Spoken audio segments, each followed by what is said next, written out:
More than 20 million bottles of Sriracha are sold every year. Many people all around the world and in the United States would say that Sriracha is their favorite hot sauce.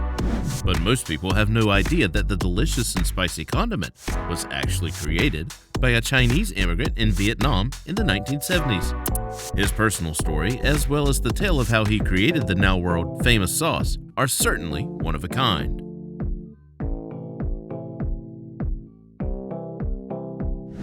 Before there was the Sriracha we know and love today, the first and original recipe was actually created in the early 1900s by a Thai businessman. Kimsua Timkrajang from Sriracha, Thailand, spent much of his free time traveling. And as he wandered around other countries in Asia, such as Myanmar, Laos, and Cambodia, he realized that every country had their own hot sauces that were spicy, sour, or salty. But he couldn't find one that had all the flavors he wanted. That gave him an idea. He would make his own hot sauce that checked every box, and he would ensure that the flavors were a perfect addition to Thai cuisine. When he got home, he got to work creating the perfect sauce, and after a few trials and errors, he found it. The original recipe was made with red prick chifa peppers, pickled garlic, vinegar, sugar, and boiled sea salt. The process was challenging. All the ingredients were prepared by hand and then left in the sun to dry before it was placed into casks to be fermented. Kimsua's daughter, Teham Chakapak, was the first to actually sell the delicious sauce in bottles, and she called it Sriracha Panik.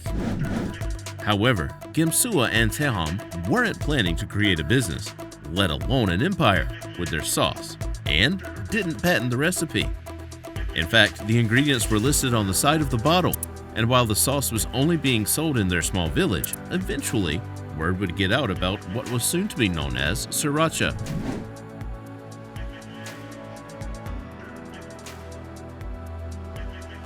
David Tran was born in Soc Trang, Vietnam in 1945, though his family was from China. The Tran family lived on a small farm in southern Vietnam where they would grow and sell chili peppers. Of course, Vietnamese cuisine is based heavily on these chili peppers, but while it was a good business to have, the Tran family failed in their endeavor as there was simply too much competition, as many other farmers were growing an identical product. When the raw chili selling business was failing, David decided to use the chili they had grown to make a unique product instead, hot chili sauce.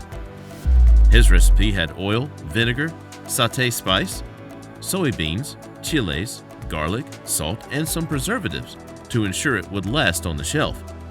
He called his creation pepper sauté and sold it to neighbors and residents of nearby towns. While sales were certainly not amazing, it was enough to live on for the time being. However, David's dream of building a successful business for his family were put on hold when war broke out in Vietnam. Although he spent all of his early life in Vietnam and even fought for the country in the Vietnam War for 5 years, he was forced to flee the country in 1978 when the communist Vietnamese government was forcing Chinese immigrants out of the country. David and his family fled with 3,000 other Vietnamese refugees that very year on a ship called the Hue Phong.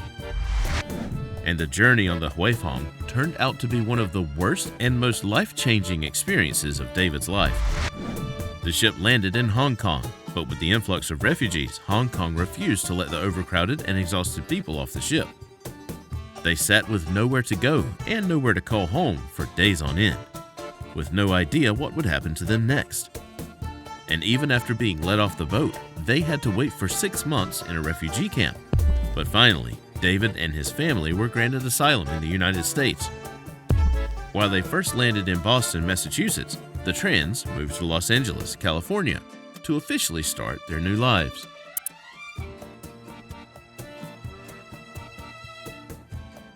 Heading to the U.S. was certainly overwhelming for the young refugee, but David Tran didn't let his challenging life get him down.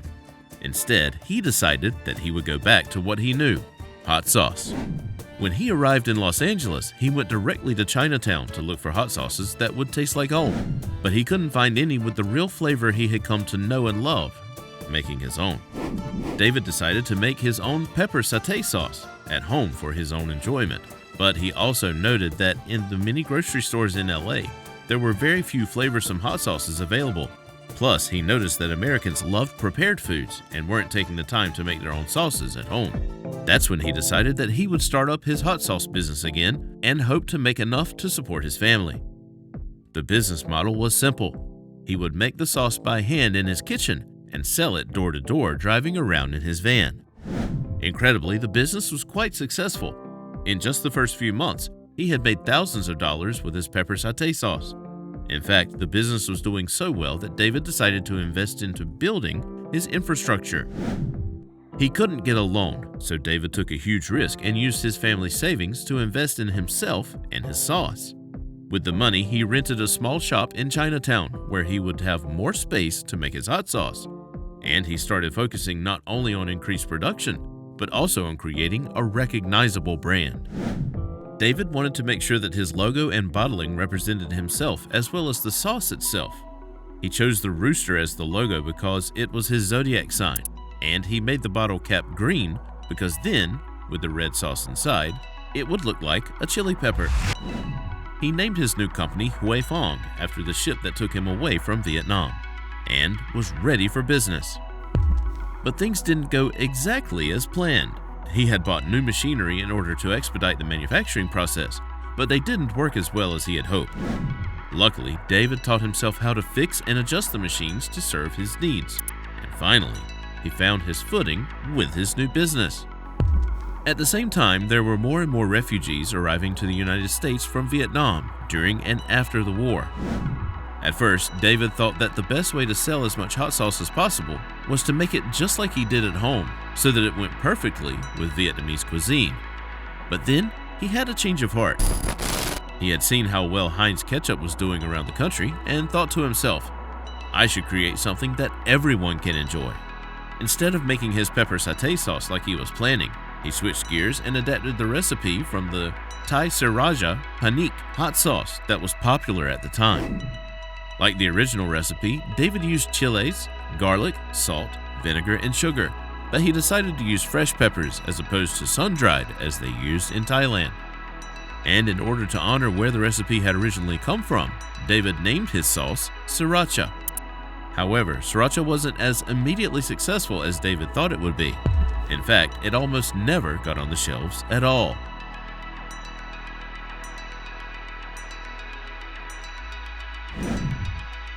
With the bottles, logo, and new name ready, David was making Sriracha in his manufacturing plant, excited and ready to get it out onto the shelves of Chinatown and Los Angeles. But as soon as markets tasted his sauce, they told him they didn't want to stock it. The general consensus was that the sauce was too spicy and wouldn't be popular with American consumers. People who tried the sauce were continually giving David advice, such as adding tomatoes or more sugar to ease the heat, but David wouldn't budge. And thank goodness. David knew that his hot sauce would be appreciated in restaurants with Asian cuisine, so he started selling bottles to noodle houses around the city. Because he would charge so little for the bottles, restaurants put them on the tables for customers to use as they pleased, thus getting the brand name out there. And it seemed that the business model of selling to restaurants was working. Not only did David sell quite a bit of his sauce to busy establishments, but customers who used the sauce would then go and find a store that sold it so that they could enjoy it at home. Over the next 15 years, the Sriracha hot sauce that David produced became more and more popular, not just in Los Angeles, but around the country and even the world. And by 2009, David Tran was selling more than 10 million bottles of his hot sauce in just 1 year. There was no doubt about it, David Tran had made the most popular hot sauce in the world.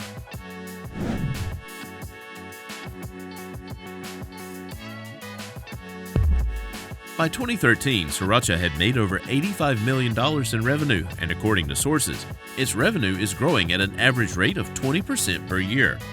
With fresh chilies and an authentic recipe, people from all walks of life not only love Sriracha as a condiment, really like Sriracha, but it's actually become almost a food group of its own. You can find it all over the internet as the focal point of a recipe, and there are actually cookbooks based on using Sriracha in every recipe. And even though the company has made millions and could certainly sell for a large fortune, Huy Fong is still a family-run business. David Tran and his family are adamant that they will never sell. David Tran has been able to see his dream of selling his homemade hot sauce that he had when he was growing up in Vietnam become a reality years later after living as a refugee and finally making it to the United States. It is truly a story of hard work, dedication, and passion that makes the sauce even that much more delicious. Hungry for another fascinating business story? Click on the following video to hear the crazy story about the immigrant from Ukraine who created Timberland.